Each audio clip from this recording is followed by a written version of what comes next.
Bonjour à toutes et à tous, merci d'être au rendez-vous pour ce nouveau numéro de rencontre. Le 20 janvier, Donald Trump a prêté serment en tant que 47e président des États-Unis. À ce jour, il a déjà signé ses premiers décrets. Quel sera l'axe du développement des États-Unis au cours des 4 prochaines années et quelle influence cette nouvelle direction aura-t-elle sur l'économie mondiale et comment vont évoluer les relations économiques entre la Chine et les États-Unis? Aujourd'hui, nous allons en discuter avec notre invité. J'ai le plaisir de recevoir par visioconférence M. Ding Yifan, chercheur principal à l'Institut Taihe, un think tank de haut niveau basé à Beijing. Bienvenue dans notre émission. Bonjour. Alors, on voit que Donald Trump a prêté serment, il a donné un discours et puis il a signé des décrets.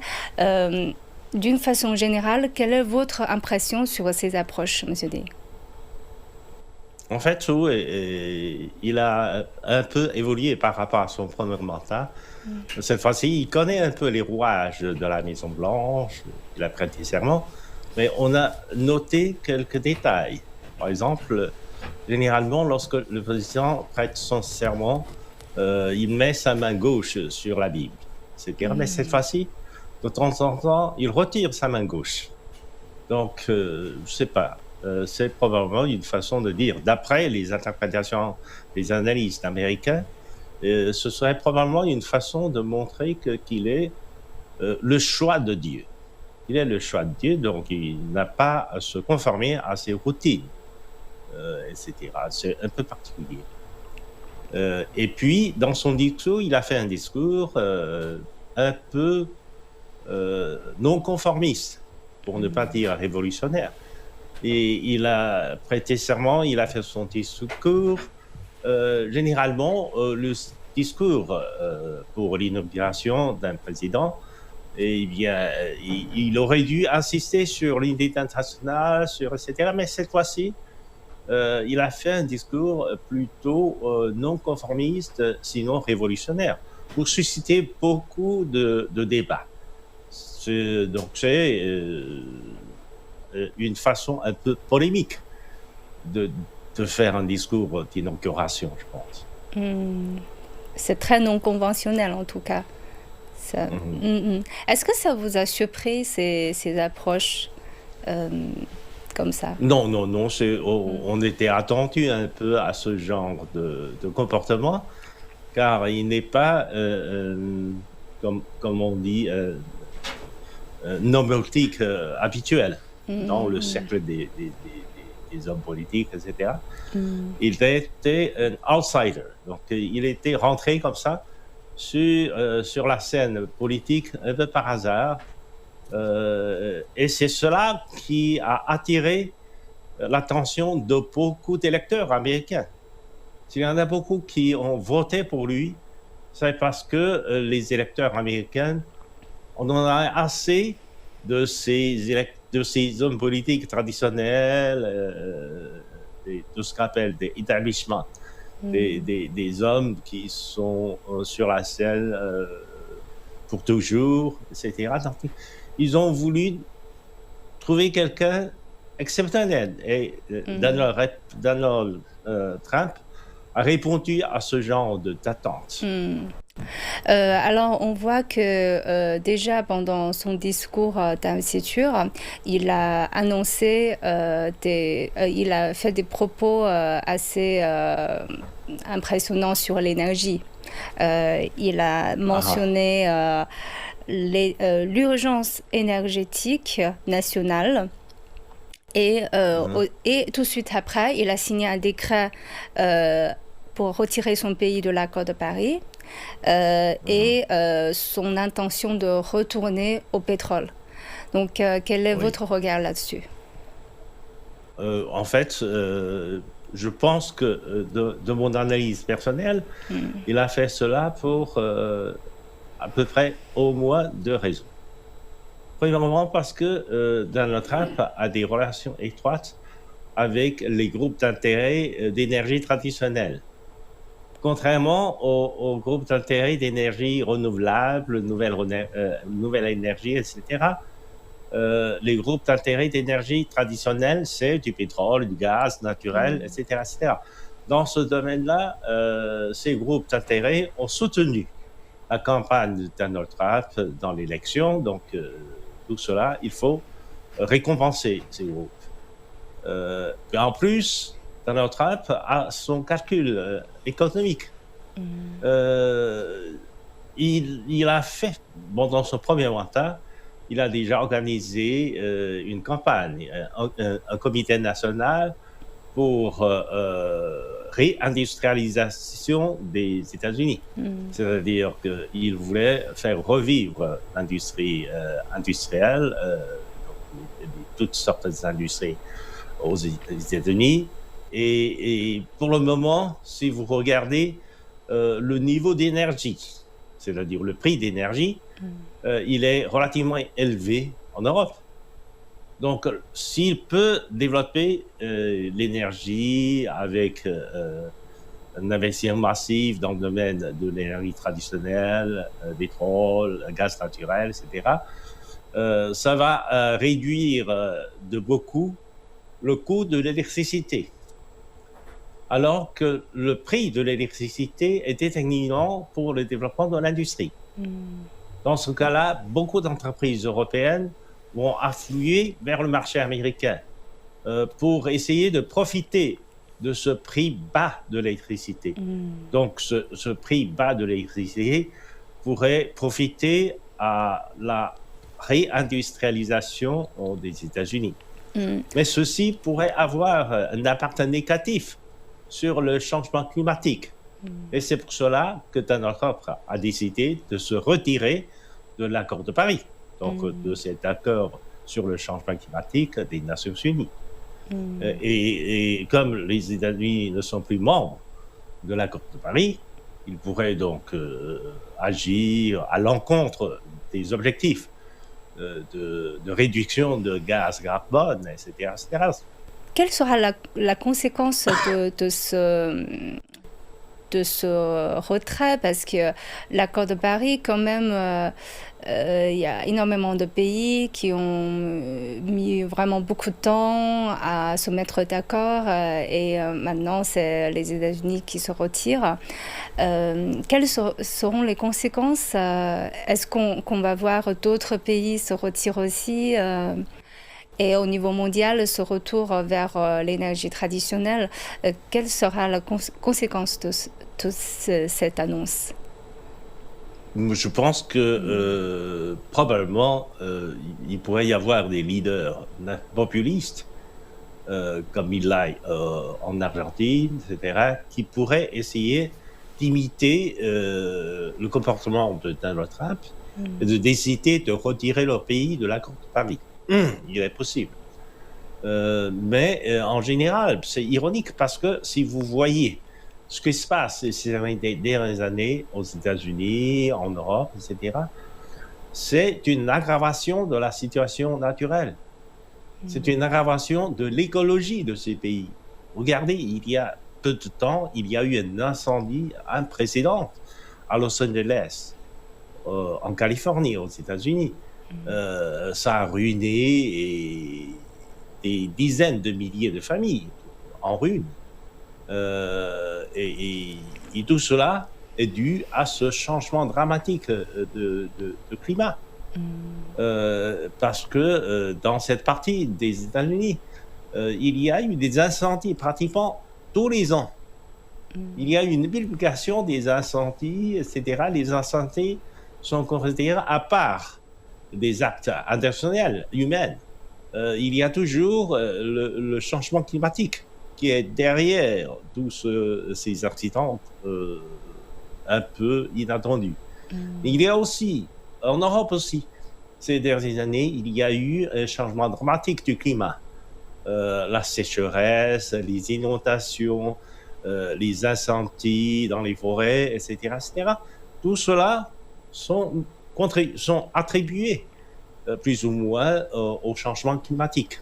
Donc, il y a une tâche urgente de lutter contre le changement climatique et d'essayer de remplacer l'usage des énergies traditionnelles par l'usage des énergies non traditionnelles, c'est-à-dire renouvelables, etc., etc.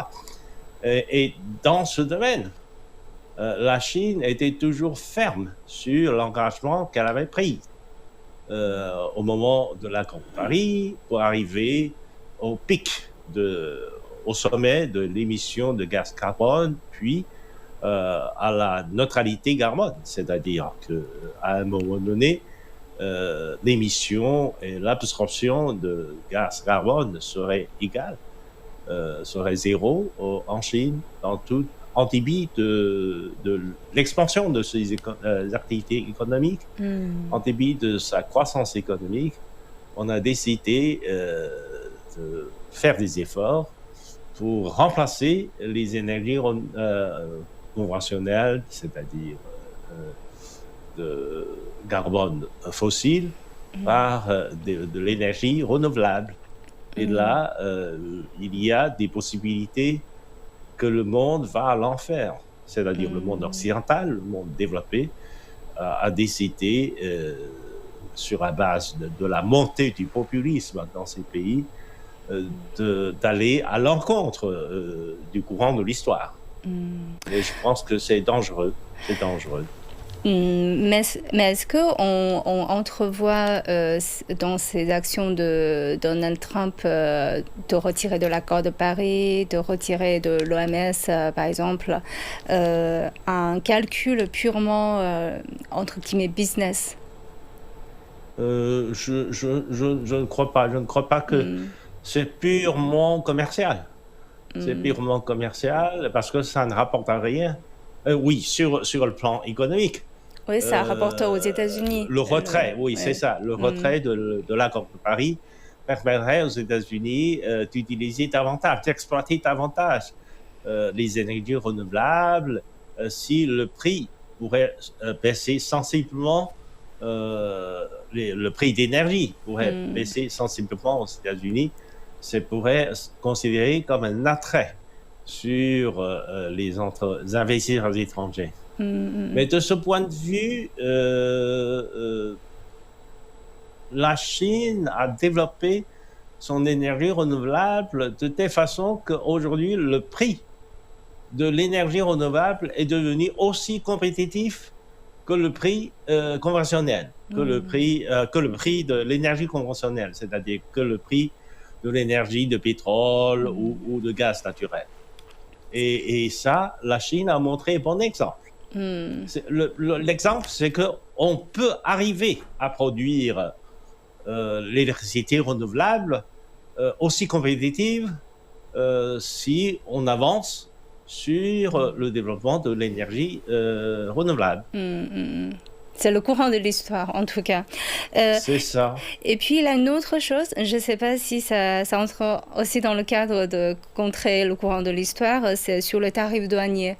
Ça, c'est une phrase fameuse de Donald Trump, c'est les tarifs douaniers sont les deux plus mots du dictionnaire. Et il a cité l'exemple que les tarifs douaniers ont profité aux certains pays, ont apporté la richesse au pays vraiment aussi. Il y a longtemps dans l'histoire. Donc, il a fait référence à ce genre d'exemple. Donc, pensez-vous que c'est aussi une approche qui est un peu contre le courant de l'histoire? C'est un peu bizarre. Parce qu'il a une perception un peu particulière de tarifs comme instrument du gouvernement. En fait, il a ses calculs de finances publiques. Il pense que pour attirer l'investissement dans les industries américaines, il faut un niveau bas de taxation. Si les États-Unis imposent peu sur les entreprises manufacturières, les entreprises manufacturières du monde entier vont affluer vers le marché américain. Donc, il essaie chaque fois, la dernière fois aussi, pendant son premier mandat, il a décidé de faire ça. cette fois-ci aussi, et il a promis de baisser le tarif, la taxe sur les entreprises. Mais s'il réduit l'impôt sur les entreprises, ça va créer un vide dans la finance publique. Si vous regardez le budget du gouvernement américain et l'endettement de ce gouvernement, vous allez vous préoccuper de la disponibilité du gouvernement américain ou de la capacité du gouvernement américain à rembourser les dettes. Et de ce point de vue, je pense que il aurait fallu qu'il trouve un moyen de remplir le vide. Il pense que en augmentant le tarif, donc le droit de douane sur les autres pays, il pourrait récompenser le manque de gains sur le niveau de l'impôt national, sur le niveau de l'impôt des entreprises. Mais je pense que d'abord, il ne comprend pas bien la finance publique. Car si vous comparez, dans tous les pays, si vous comparez l'impôt des entreprises avec le droit de douane, avec le tarif, eh bien, ça n'a rien de comparable. Vous ne pouvez pas compenser le manque de l'impôt sur les entreprises par l'augmentation de droit de douane, sur l'augmentation du tarif. C'est impossible. Mais Donald Trump a son idée fixe sur cette question-là. Mais en plus, il a son arrière-pensée avec l'augmentation du droit de douane. Il pense que si j'augmente le droit de douane, donc le tarif, et si les Européens, les Japonais, les Chinois, qui convoitisent toujours le marché américain, s'ils veulent continuer à profiter du marché de consommation américaine, ils seraient obligés de venir investir chez nous. Ok. Pour de produire directement peu sur le sol c'est américain. ça. Ok. Donc, cela pourrait contribuer un peu à la réindustrialisation américaine. Mais selon vous, est-ce que cette réindustrialisation est possible? En fait, c'est très difficile. C'est très difficile. Par exemple, Volkswagen a été forcé par plusieurs gouvernements américains d'aller investir aux États-Unis. Et Volkswagen a essayé d'installer dans plusieurs États aux États-Unis et ils n'ont jamais réussi à trouver de manœuvres compétentes, qualifiées pour la production. L'autre exemple, c'est le producteur de semi-conducteurs, Foxconn. Foxconn, sous le premier mandat du président Trump, a accepté d'aller investir pour construire une super usine de production de semi-conducteurs, donc de chips, de puces électroniques. Je ne me souviens plus le nom d'un État américain. Et puis maintenant, 8 ans se sont passés et il n'est toujours pas fait. Il n'est toujours pas fait parce que, d'abord, on ne trouve pas suffisamment de main-d'œuvre qualifiée pour cela. Et secondairement, on ne trouve même pas suffisamment d'ingénieurs qualifiés pour la production des semi-conducteurs. Mais alors, quelles seront les conséquences de ces mises en place des tarifs sur le reste du monde? Mais en plus, je pense que ça va provoquer donc les efforts d'augmenter le droit de douane unilatéralement pourraient contribuer à l'interruption de la chaîne d'approvisionnement mondiale. Car depuis le début du siècle, le monde est entré dans un ère de globalisation promue par des grandes entreprises multinationales. Les grandes entreprises multinationales ont essayé de créer une chaîne d'approvisionnement mondiale. Et si, par exemple, les États-Unis lèvent le tarif, donc le droit de douane, et ça peut affecter les plans ou les canaux traditionnels d'affaires non mondiales, et ça va créer un désordre sur le marché mondial qui pourrait profiter à la hausse des prix, qui pourrait entraîner une hausse des prix générale partout dans le monde. Donc, on risque d'entrer dans une ère inflationniste dans le monde avec cela. Et quelle est votre attente, parce que vous êtes économiste de l'économie mondiale sous le mandat de Trump apparemment maintenant il essaie de retirer de l'accord de Paris, de l'OMS, de beaucoup d'organisations internationales et ça met en doute la gouvernance mondiale et avec ses intentions de hausser les tarifs. Il a vraiment annoncé beaucoup de choses, donc au niveau mondial, surtout sur le plan économique, quelles sont vos attentes par rapport à ça? Son néo-isolationnisme risque de créer beaucoup de dégâts à la gouvernance mondiale. En fait, sur le plan de changement climatique, par exemple, il y avait un consensus que les pays doivent contribuer tous à la réduction de l'émission de gaz carbone. Et là, le retrait des États-Unis de l'accord de Paris a montré un exemple contraire. Donc, ceci est un acte très grave pour le sabotage de la gouvernance mondiale. Le retrait de l'Organisation mondiale de la santé, aussi un acte qui va à l'encontre de l'amélioration de la gouvernance mondiale. Quoi qu'on en dise, durant la dernière pandémie, le Covid-19, eh bien, l'Organisation mondiale de la santé a assumé son rôle de fournir de l'assistance médicale, de l'assistance, etc., à beaucoup de pays en difficulté. Donc, ce genre d'organisation des Nations Unies ont un rôle très important dans la gouvernance mondiale.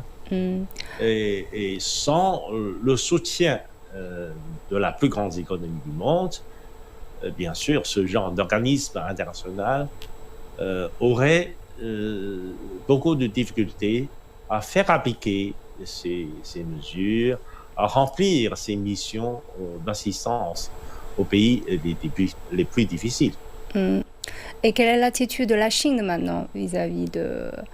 En fait, d'après la déclaration du porte-parole du ministère des Affaires étrangères chinois, en fait, la Chine est toujours en faveur d'une meilleure compréhension entre la Chine et les États-Unis. Lorsque le président Donald Trump a exprimé son désir de coopérer avec la Chine pour résoudre les problèmes mondiaux, la Chine prend cela positivement. Le porte-parole du ministère des Affaires étrangères chinois dit que tout cela est positif. Mais il faut regarder tout ça à long terme.